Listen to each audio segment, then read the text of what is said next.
आपको लोन कोई क्यों देगा? उसके पीछे कोई सिक्योरिटी आपको देनी पड़ेगी? क्या कोई सिक्योरिटी है आपके पास में देने के लिए? यानी कि कोई घर गिरवी रखने के लिए है? प्रॉपर्टी है, बेसिकली खेत प्रॉपर्टी है, वो पेरेंट्स की होगी ना?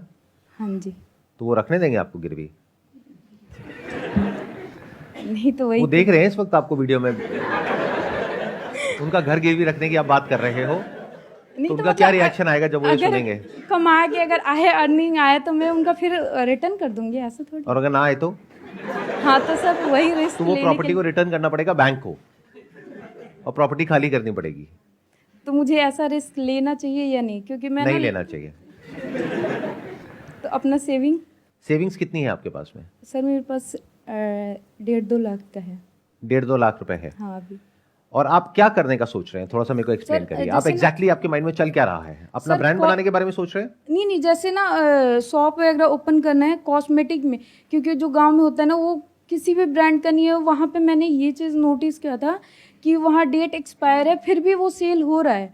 और जो चीज़ मैंने सदर बाजार की मैंने वो कॉस्मेटिक देखी, यहाँ 30 रुपीज़ का मिलता है, वहाँ जाके 250-300 का वहाँ पे वो सेल कर रहे हैं। उसका ना डेट एक्सपायर है फिर भी वो सेल कर रहे हैं। क्या वहाँ पे आप छोटी सी शॉप ओपन करेंगे, फिर वहाँ से आप काम करेंगे? कैसे करेंगे? हाँ, एक पहले शॉप ओपन करके फिर नाम बढ़ाना है कि हाँ ये चीज़ सही है, लोगों को बताना कि ये चीज़ कम रेट में दे के और सही चीज़ देना, प्रोवाइड करना है। वहाँ पे रेंट कितना है शॉप का? 10,000 तक। It's a very good idea, I must say that. देखना, ध्यान से सुनना, ध्यान से समझना। ये जो इंडस्ट्री है जिसमें आप एंटर करने के बारे में सोच रहे हो, beauty and cosmetic, yes sir. ये इंडस्ट्री बहुत तेजी से ग्रो कर रही है और इसमें एक बहुत बड़ा गैप है। जब आपने इस आइडिया के बारे में डिस्कस किया तो आई थॉट, जब आपने कहा बैंक लोन लेना पड़ेगा, मुझे लगा आप ये सोच रहे हैं कि मैं खुद का ब्रांड बनाऊंगी।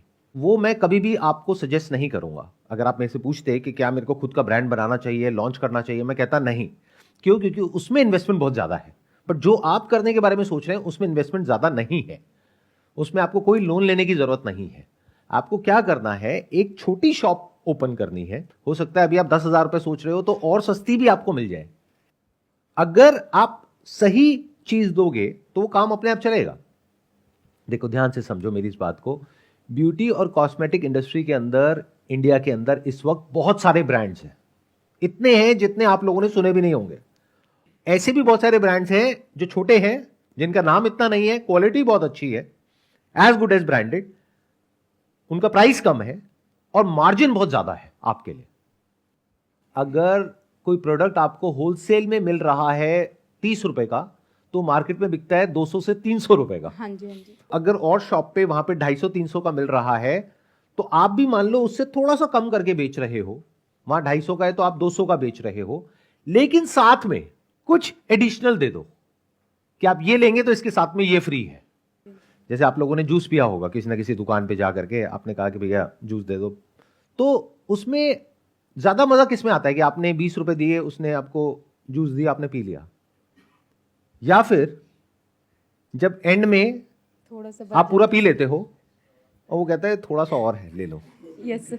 उसमें मजा आता है नहीं आता है? Yes sir, yes sir. और उस दुकान पे आप बार बार जाते हुए नहीं जाते हो? Yes sir. और क्या अपने माइंड में हिसाब लगाते हुए नहीं लगाते हो? और आपको खुद भी नहीं पता लगता, सबकॉन्शियसली आप बार बार उसी दुकान पे जाते हो। तो आप अपना जो पूरा का पूरा जो प्लान है वो बनाओ फ्री के बेस पे, यानी कुछ फ्रीबीज दो, कुछ ऐसी जो उसके साथ में कॉम्प्लीमेंट होती हो।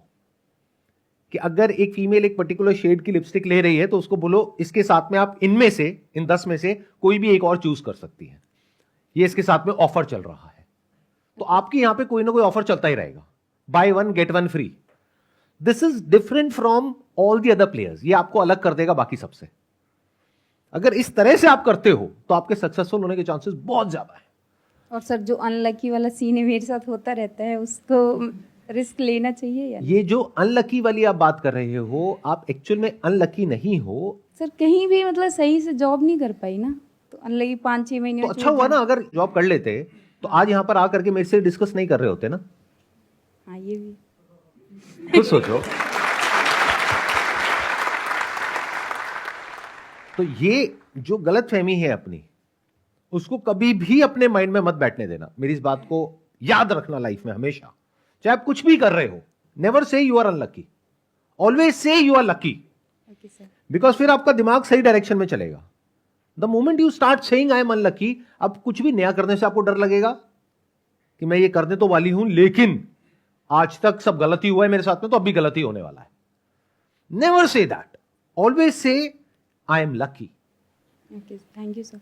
फिर क्या होगा कि जो भी आपके फेलियर्स हुए हैं पास्ट में, जिसको आप फेलियर कह रहे हो, जो एक्चुअल में फेलियर नहीं है, क्योंकि आपने जो 5-6 जॉब करी तो आपको अलग अलग चीजें सीखने को मिली ना, अलग अलग लोगों से डील करना आया ना, तो आपके पास में एक्सपीरियंस बहुत ज्यादा है उस इंसान से जिसने एक ही जगह पर जॉब करी है. एक जगह पे जाना, चाहे वो जॉब हो चाहे कोई भी जगह हो जहां पर और भी बहुत सारे लोग हैं, और वहां पर अपनी जगह बनाना, ये कोई आसान काम नहीं होता है. आपने ये काम 5 बार करा है. इसका मतलब आपकी जो कम्युनिकेशन स्किल्स है या लोगों के साथ में मिल करके चलने की स्किल्स है, वो बहुत अच्छी है.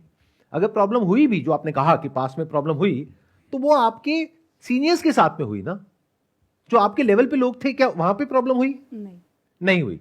तो व्हाट दैट मीन्स इज कि आपकी जो इंटरपर्सनल स्किल्स है, यानी लोगों से बात करने की, उनके साथ में मिल करके काम करने की, वो बहुत अच्छी है. मैं ठीक कह रहा हूं, गलत कह रहा हूं? Yes sir. तो ये सारी स्किल्स जरूरी है इस काम को करने के लिए, जिस काम को करने के बारे में आप सोच रहे हो. बट मजे की बात क्या है कि आपके अंदर वो स्किल्स हैं लेकिन आपको पता नहीं है. आपके अंदर वो सारी क्वालिटीज हैं लेकिन आपको पता नहीं है. आप मुझे बस इतना सा बताओ कि अगर आप अपने गांव में जाते हो, ये शॉप ओपन करते हो, वहां पे जो लेडीज आती हैं, तो क्या आप उसको सही से गाइड कर सकते हो? हाँ जी, हाँ जी. कोई वहां पे घपला तो नहीं करोगे, बिल्कुल. चोरी चकारी तो नहीं करोगे, बिल्कुल नहीं. ईमानदारी से करोगे, यस सर. तो फिर वो काम क्यों नहीं चलेगा? अपने ऊपर रख करके देखो. अगर आप ऐसी एक शॉप में जाते हो जहां पे कोई ऐसी इंसान है जो बड़े अच्छे से समझा रही है, कुछ भी गलत नहीं कर रही है, प्रोडक्ट बेचने से पहले एक्सपायरी डेट देखना उनको सिखा रही है, अगर उनको नहीं पता है तो उनको एजुकेट कर रही है, साथ में कुछ फ्रीबीज भी दे रही है. और फ्रीबीज इन द सेंस कि एक तो वो जो एक्चुअल में बाहर लिखा हुआ है कि बाय 1 गेट 1 फ्री, और एक वो जो जूस वाली मैंने अभी बात करी थी कि साथ में छोटा सा ट्रायल पैक वो फ्री में मिलेगा आपको.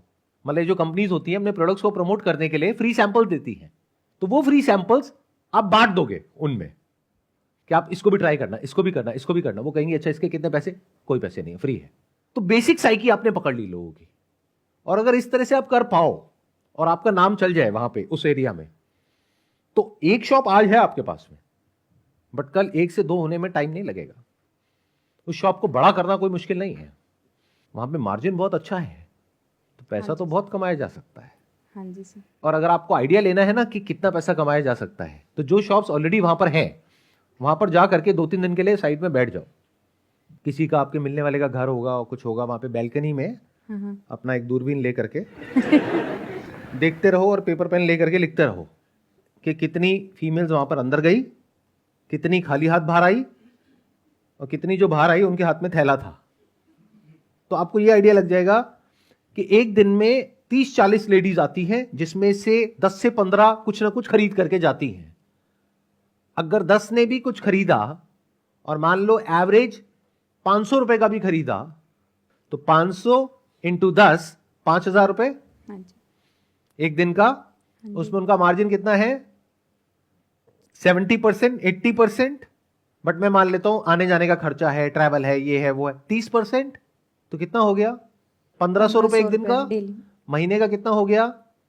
45,000 रुपए. ये प्रॉफिट है. सेल है 1.5 लाख की, प्रॉफिट है 45,000 रुपए महीना. और फ्यूचर में क्या हो सकता है उसकी कोई लिमिट नहीं है. दैट डिपेंड्स अपॉन कि आप कितने अच्छे से सेल कर. प्रोडक्ट्स को सेल कर पा रहे हो, वो सेलिंग स्किल्स आपकी कैसी है. अच्छा आप ये बताओ, जिस भी जगह पे आपने जॉब किया है, हाँ जी वो किस प्रोफाइल में किया है? सर. फर्स्ट जो था तो ये गवर्नमेंट जॉब का जो एग्ज़ाम होता था, वहाँ कंप्यूटर ऑपरेटर का काम करती थी. तो आपको कंप्यूटर ऑपरेट करना आता है, नंबर हाँ 1. जी. ये आपकी एक स्किल है. और बताइए. मैंने ग्राफिक डिज़ाइनिंग का भी करा है. ग्राफिक डिजाइनिंग का मतलब ये कि आप अपनी शॉप को अच्छे से डिजाइन कर सकते हो. हाँ जी. कि मतलब वहां पे जो बाहर बोर्ड लगाना है, वो बोर्ड आप या तो खुद डिजाइन कर सकते हो या एटलीस्ट करवा सकते हो. हाँ जी. आपको अच्छे डिजाइन में और बुरे डिजाइन में बेसिक सा फर्क पता है. क्या फॉन्ट यूज करना है, कैसे इमेजेस यूज करनी है, कहाँ से करनी है, क्या करना है, राइट? इतना तो आप कर सकते हो. हाँ जी. हाँ जी. ठीक है. बिलिंग उसके का बाद क्या किया है? बिलिंग का काम करा था मैंने. बिलिंग का काम किया हाँ, है. तो आपको shoes का. बेसिक कैश की ट्रांजेक्शन को हैंडल करना आता है. हाँ जी. इन अदर वर्ड्स कि इस बिजनेस को रन करने के लिए जो बेसिक स्किल्स चाहिए होती हैं वो सब आपके पास में है. और सबसे बड़ा एडवांटेज आपके पास में क्या है कि अगर मान लो आप उस एरिया के नहीं होते और आप वहां जाकर के शॉप ओपन करते, तो वहां पे जो लेडीज हैं वो आपसे कनेक्ट नहीं कर पाती, क्योंकि आप उनकी भाषा में बात नहीं कर पाते। बट क्या आप उनकी भाषा जानते हो? हाँ जी। ये भी एक स्किल है। जैसे लोग जर्मन सीखते हैं, स्पेनिश सीखते हैं, क्यों सीखते हैं? ताकि उसको यूज करके पैसा कमाया जा सके। तो ऐसी बहुत सारी चीजें हैं जो हमारे पास होती हैं लेकिन हमें पता ही नहीं होती है, या उसकी वैल्यू ही नहीं पता होती है। तो इसकी बहुत वैल्यू है। आप वहीं के हो, लोग आपको जानते हैं, उनसे उन्हीं की भाषा में बात कर रहे हो, जेन्युइन काम कर रहे हो, और ऐसी इंडस्ट्री में काम कर रहे हो जहां पे मार्जिन बहुत ज्यादा है, तो ये काम क्यों नहीं चलेगा? Think about it. इसमें ज्यादा पैसा मत लगाओ शुरू में, कम से कम लगाओ। यानी इंटीरियर में और बाहर बोर्ड लगाने में, स्टॉक रखने में, भरो मत दुकान को पूरी तरीके से। सिर्फ वही चीजें रखो जो बेस्ट सेलिंग है, यानी जो बिकने के चांसेस बहुत ज्यादा है। 80-20 रूल को समझो। कोई भी बिजनेस हो, 80% of the revenue comes from 20% of the products. तो शुरू में इसी पे फोकस करो। यानी जब आप यहां पर किसी होलसेल मार्केट में जा रहे हो तो उनसे पता करो कि कौन से आपके प्रोडक्ट्स हैं जो सबसे ज्यादा बिकते हैं। तो अगर कोई एक दुकान वाला आपको बोल रहा है, उस पर ज्यादा ध्यान मत दो। बट अगर 10 दुकान वाले सेम बात कर रहे हैं तो इसका मतलब उस बात में दम है। प्लस उस चीज को आप अपने गांव में वहां पे भी जाकर के देख सकते हो, जहां पे आप जासूसी करोगे वो दूरबीन लेकर के कि क्या बिक रहा है, कैसे बिक रहा है। उस दुकान में आप एज कस्टमर भी जा सकते हो। इस तरह से आप चीजों को बारीकी से समझ सकते हो। जब एज कस्टमर जा रहे हो, वहां से 500-700 का कोई सामान आपने ले भी लिया, तो बात भी तो करोगे आधा एक घंटा। तो उनसे सारा समझोगे कि अच्छा ये क्या होता है, वो क्या होता है, वो क्या होता है, कौन सा बिकता है, कौन सा नहीं बिकता है, कौन सा ज्यादा होता है, कौन सा कम, वो तो बताएंगे ही। अब आप कस्टमर हो उनके, तो आपने सारी रिसर्च कर ली उस दुकान के ऊपर भी, और वहां से कितने कस्टमर्स निकल रहे हैं, उसकी कितनी सेल हो रही है, कितना प्रॉफिट है, आपको सब पता है। अब आप एक कैलकुलेटेड रिस्क ले रहे हो। अगर बिना ये सब करे आप एकदम से जाकर के एक शॉप ओपन कर दोगे तो वो चलने के चांसेस कम है। बट अगर ये सब कुछ समझ करके कि आपने पास में जो किया वो एक तरीके से डॉट्स हो गए, उन सारे डॉट्स को आपने कनेक्ट किया इससे जो अब आप करने वाले हो, और अपने आप को बोला I am very lucky. In fact इससे भी बेटर अगर बोलना है तो ये बोलो ये लकी और अनलकी क्या होता है, सब बकवास है, मैं नहीं मानती। काम ढंग से करेंगे तो काम चलेगा। काम अगर अच्छे से करोगे तो काम चलेगा, नहीं करोगे तो नहीं चलेगा। क्योंकि अब ये काम पूरी तरह से आपके हाथ में है। जो पीछे 4-5 जॉब आपको बदलनी पड़ी वो आपके हाथ में नहीं थी, क्योंकि वहां पे और भी बहुत सारे लोग इन्वॉल्व थे। यहां पर तो आप ही हो ना, आप अकेले ही उस शॉप को चलाओगे ना शुरू में, तब तो पूरी तरह से आपके हाथ में है। तो आप ये बोल सकते हो ना अपने आप को कि अगर मैं अच्छे से काम करूंगी तो क्यों नहीं चलेगा। Yes sir. Wish you all the best. Please have a seat.